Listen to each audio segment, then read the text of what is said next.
राधे राधे सभी गुरु भक्तों को। स्वागत है आपका अपने चैनल परम गुरु की वाणी पर। आज के सत्संग में हम श्री प्रेमानंद महाराज से सुनेंगे कि ईर्ष्या से कैसे बचें। ये दूसरों का नहीं बल्कि अपना ही नुकसान करती है। ईर्ष्या आने पर क्या क्या भाव आते हैं और क्या क्या विचार आते हैं। आओ सुनते हैं श्री प्रेमानंद महाराज जी से कि ईर्ष्या से कैसे बचें। ये देह है जिसे हम बहुत प्यार करते हैं,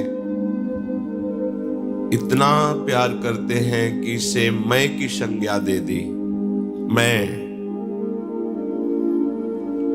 पर ये है कुछ नहीं, एक क्षण में नष्ट हो जाने वाली बात है। तत्रापि दुर्लभम मन्येत वैकुंठ प्रिय दर्शनम।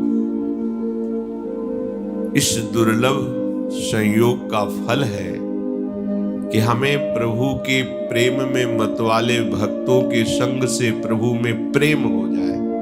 बस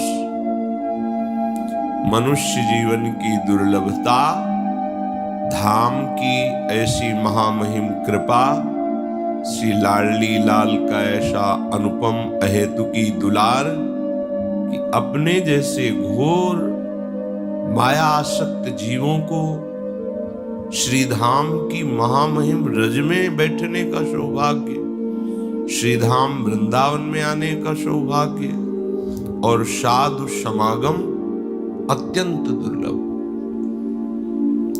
धन मिल जाना, कामनाओं की पूर्ति हो जाना, ये कोई खास बात नहीं है। सुत दारा धन लक्ष्मी पापियों के घर होए, संत समागम हरि कथा तुलसी दुर्लभ दो।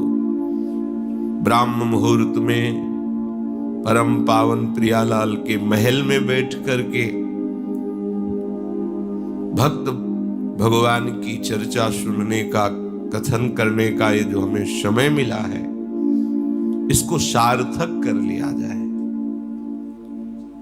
अगर हमारी वृत्ति शरीर में ही मैं या मेरा भाव से लगी रही, मैं से अहम पुष्ट होता है, मेरा से ममता पुष्ट होती है, और दोनों में बंधन है और दोनों में दुर्गति है।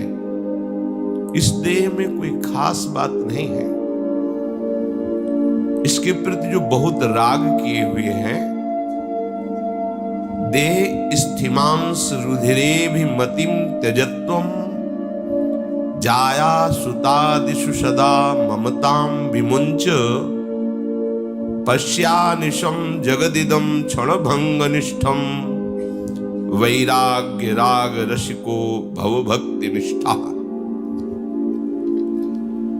इसमें हड्डी है, मांस है, रक्त है और चमड़े से सब मढ़ा हुआ है। कोई गोरा चमड़ा, कोई काला चमड़ा है ऊपर। इसमें यदि आप अहम मम, अहमता ममता इसी में कर बैठे तो जो आप सुख चाहते हैं, आनंद चाहते हैं, विश्राम चाहते हैं, शांति चाहते हैं, अविनाशी होना चाहते हैं, मैं मरूं न कभी, वो सब नहीं प्राप्त हो पाएगा। ये शरीर मरने वाला है, इस शरीर दुख देने वाला है, इस शरीर में मैं मेरापन करके घोर चिंताएं प्रकट होंगी, बड़ा ही विषाद, बड़ा ही संकट, विपत्ति, ये सब शरीर देने वाला है। इस शरीर से ममता करना बिल्कुल बिल्कुल गलती है। इसको उचित आहार दे दो और शास्त्र सम्मत इससे कर्म कराओ और खूब भगवान का भजन करो। इस लोक में भी परलोक में तुम सदैव सुखी रहोगे, प्रसन्न रहोगे। अन मांगे आगे आवेगो, ज्यों पल लागे पल को। जैसे पलकें तुम नहीं बंद उठा रहे हो, वो अपने आप बंद होती है, अपने आप उठती है। जैसे दिल अपने आप धड़कता है, ऐसे ही ये सुख, साम्राज्य, शांति अपने आप आपके पास आ जाएगी। अन मांगे, मांगना नहीं पड़ेगा। आपको केवल भक्ति निष्ठा हृदय में धारण करनी पड़ेगी। भक्ति निष्ठा तभी प्राप्त होती है जब हम राग रहित होते हैं, वैराग्यवान होते हैं। वैराग्य शब्द सुनते ही मन ऐसा कुछ भावना करता है कि सांसारिक कपड़े उतार के ये भागवतिक भेष धारण कर लेना मानो वैराग्य का यही स्वरूप है। ऐसा नहीं है। जहां भी हम जाएंगे शरीर को लेके जाएंगे ना, और शरीर में तुम्हारी प्रियता है तो तुम रागी हो, बैरागी नहीं हो। चाहे बिल्कुल एक भी कपड़ा ना पहनो, दिगंबर हो जाओ, नंग धड़ंग घूमो, शरीर में अगर राग है अहमता ममता का तो आप वैरागी नहीं हो। और भगवत विधान के अनुसार आपको बहुत अच्छे अच्छे कपड़े मिले हैं, सुख सामग्री है प्रारब्ध के अनुसार, पर आप उसे भगवत प्रसाद समझकर शास्त्र संयम से वर्ताव करते हैं और प्रभु का नाम जप करते हैं। कहीं कोई प्रभु के सिवा प्रियता नहीं रह गई है तो आप सच्चे वैरागी हैं। वैराग्य का तात्पर्य शरीर राग त्याग से है। हम वैराग्य का तात्पर्य ले लेते हैं बाहरी त्याग से। कहीं भी जाओगे, गुफा में रहो चाहे वृक्ष के नीचे रहो, आश्रय तो लेना पड़ेगा। कहीं भी जाओ उदर पोषण के लिए अन्न तो लेना पड़ेगा। कहीं भी जाओ शरीर की सुरक्षा व्यवस्था तो करनी पड़ेगी। अगर ये बात है तो वैराग्य किससे किया है? बस विवेक पूर्वक समझो, ये शरीर कोई चिदानंद वस्तु नहीं है। ये हड्डी मांस रक्त और ऊपर से चमड़े से ढका हुआ है। प्राणवायु जैसे धौंकनी चलती बस ऐसे चल रही। इसमें जो खास बात है, हर श्वास में राधा राधा राधा, ये खास बात है। अगर हमारे हृदय में प्रभु के प्रति लगन नहीं लगी तो जिस शरीर को हम बहुत प्यार से पाल रहे हैं, पोष रहे हैं, मैं मान रहे हैं, इसके लिए बड़े अधर्माचरण भी कर रहे हैं, पाप भी कर रहे हैं, छल कपट जो भी जैसे सुख भोगे, तो व्याघ्रीव तिष्ठति जरा परितर्जयन्ति रोगाश्च शत्रव इव प्रहरन्ति देहम् आयुः परिस्रवति भिन्न घटादिवाम्भो लोकस्तथापि हितामाचरतीति चित्रम्। हे भाई, भूखी भागिनी की तरह ये मृत्यु तुम्हें ताक रही है होश में। जिस शरीर को तुम बहुत प्रिय मान रहे हो, इसको जैसे कोई भूखी बाघिनी अपने शिकार को बिल्कुल लक्ष्य में ले लिया है, ऐसे मृत्यु तुम्हें बिल्कुल निशाने पे लिए हुई है। कभी भी किसी भी क्षण वो घात लगाए बैठी हुई मृत्यु तुम्हारा प्रिय शरीर तुमसे अलग कर देगी, नष्ट कर देगी। वृद्धावस्था दुख देने के लिए गरज रही है। जब वृद्धावस्था आती है, शरीर रोग से युक्त होता है, न चलने की सामर्थ्य, न देखने की सामर्थ्य, न दांत है तो खाने की सामर्थ्य नहीं, कान में सुनने की सामर्थ्य नहीं, और कोई भी प्यार नहीं करता। उस समय की दुर्दशा को सोचो। जिस समय कोई भयानक रोग, असाध्य रोग से ग्रसित हो जाओगे, बार बार खूब धनराशि खर्चा होगी, तो परिवार वाले भी तुमसे उदासीन होकर भगवान से यही मनाएंगे कि तुम्हें उठा ले। जरा उस दशा पर विचार करके सोचो। कोई भयंकर प्रारब्ध कर्मा करके तुम्हारे शरीर को छिन्न भिन्न कर दे, किसी भी कारण से एक्सीडेंट हो गया, फिसल गए, हाथ पैर टूट गए, कुछ जरा उस पर विचार करके देखो। घड़े में जैसे जल भरा हुआ है और वो कच्चा घड़ा है तो क्षण में नष्ट हो जाएगा, ऐसे ही तुम्हारा ये शरीर क्षण में नष्ट होने वाला है। तुम बुरे आचरण, अधर्माचरण, पापाचरण, हिंसाचरण करके अपने पास पाप का बोझा जमा कर रहे हो, इसे तुम्हें अवश्य भोगना पड़ेगा। जन्म जन्मांतर में तुम्हें इसका भयानक दंड मिलेगा। तुम अविनाशी हो, शरीर नष्ट हो जाएगा, पर तुम नहीं, तुम्हें फिर दूसरा शरीर मिलेगा, फिर दंड भोगना पड़ेगा। इसलिए मुक्त होने का अवसर आ गया है। जो हमसे गलतियां हुई हैं, पापाचरण हुए हैं, इनसे तुम इस जन्म में छुटकारा पा सकते हो। आगे तुम्हारा जन्म न हो, श्री भगवान के दिव्य परम धाम में तुम्हारा सेवा भाव से प्रिया प्रीतम के समीप पहुंचने का सौभाग्य उदय हो, ये इस जन्म में हो सकता है।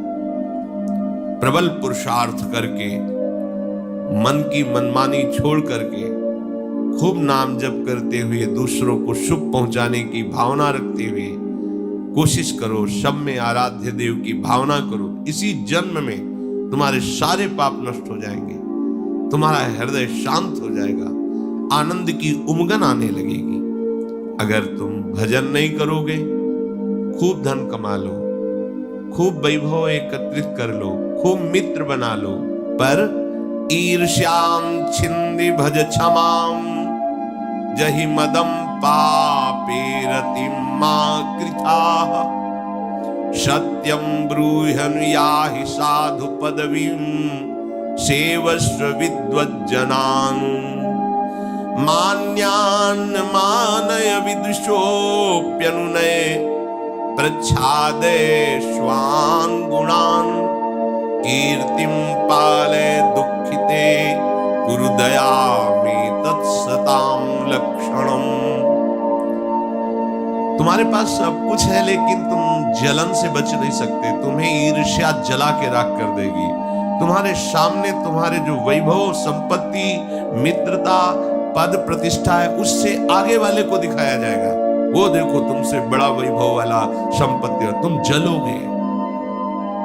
ऐसा ना सोचो कि अगर इतनी संपत्ति हो जाए, इतना वैभव हो जाए, इस पद पे पहुंच जाऊं, इतने लोग मेरे हो जाए तो मैं सुखी हो जाऊंगा। नहीं, तुमसे बड़े को सामने रखा जाएगा और तुम्हारे हृदय में ऐसी ईर्ष्या प्रकट होगी कि तुम्हारा नाश कर देगी। ईर्ष्या दूसरों का नाश नहीं करती, अपना नाश करती है। जिसके हृदय में ईर्ष्या होती है वो जलता रहता है। उससे ऐसे आचरण होते हैं कि वो अपना ही अपने कर्म के द्वारा नाश कर लेता है।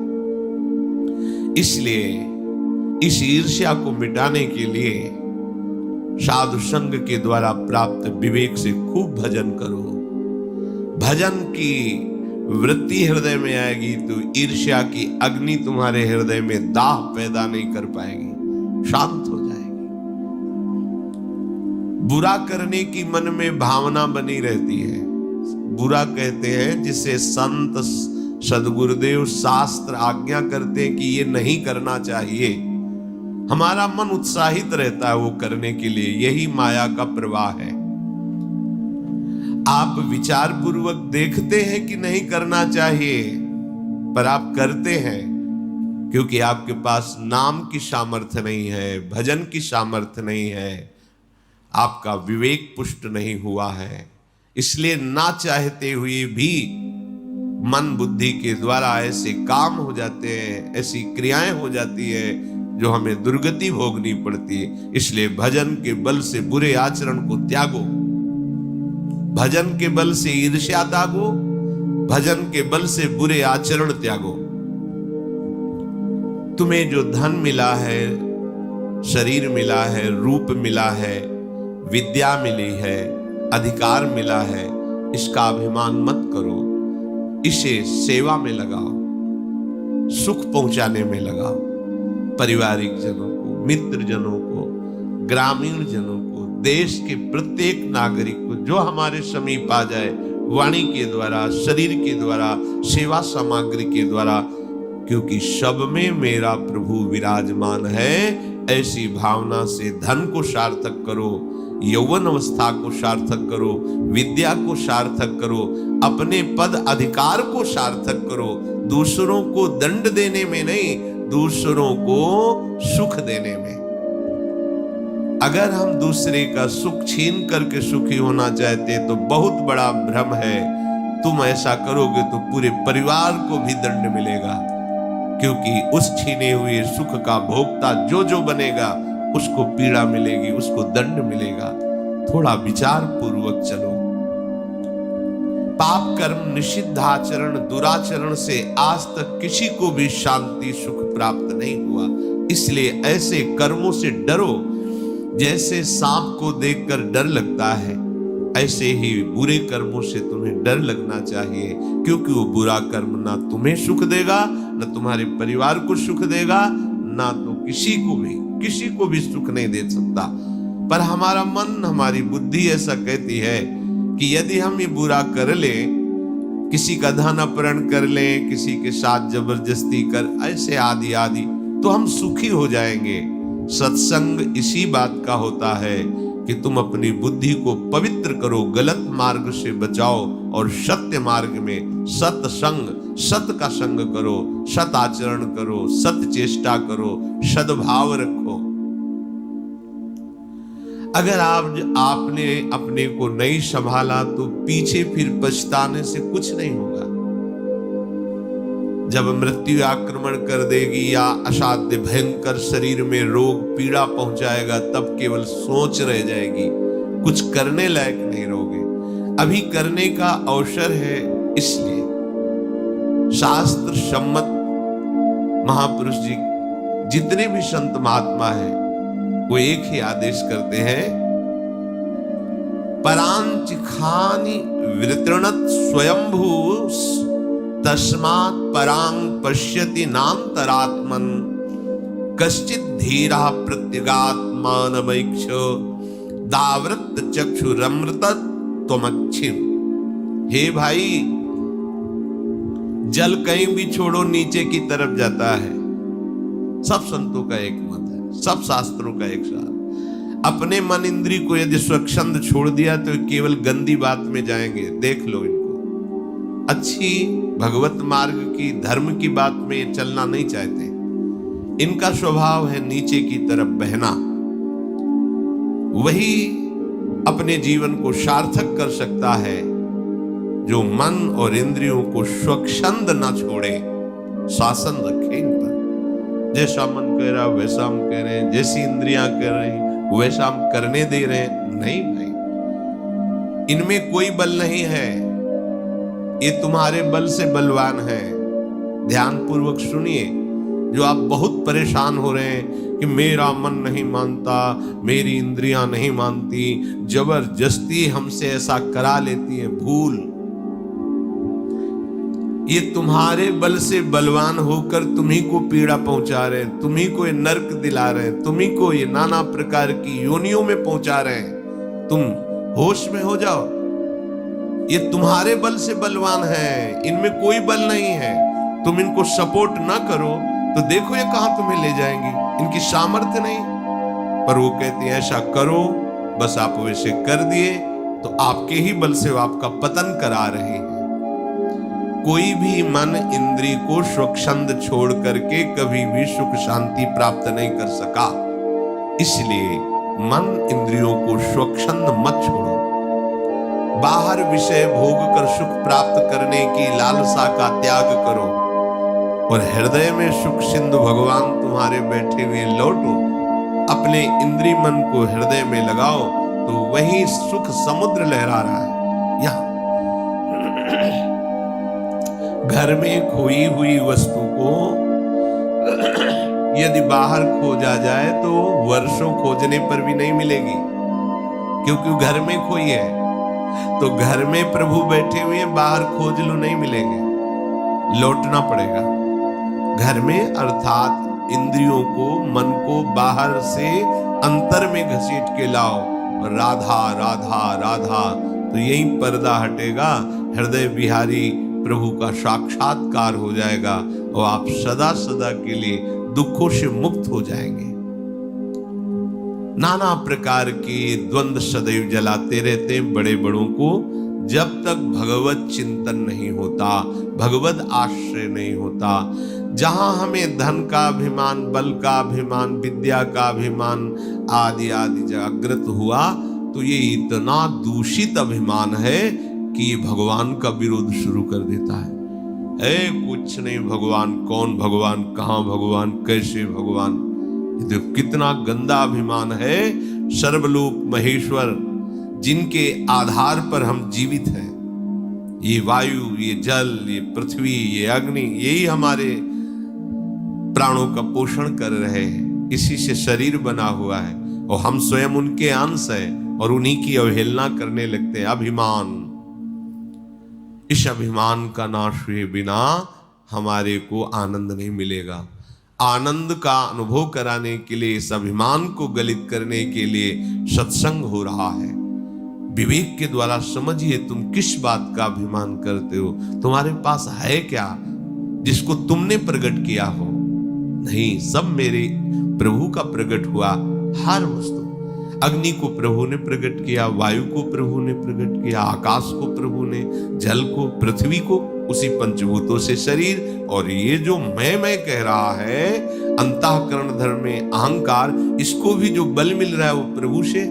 और जो अंश है जीव, वो भगवान का ही अंश है, भगवत स्वरूप है। तो तुम्हारी सत्ता क्या है? यदि तुम प्रभु की अवहेलना करते हो तो कितना बड़ा अज्ञान करते हो, कितना बड़ा अपराध करते हो। पर अज्ञान, अपराध ये कहीं भास ही नहीं रहा है।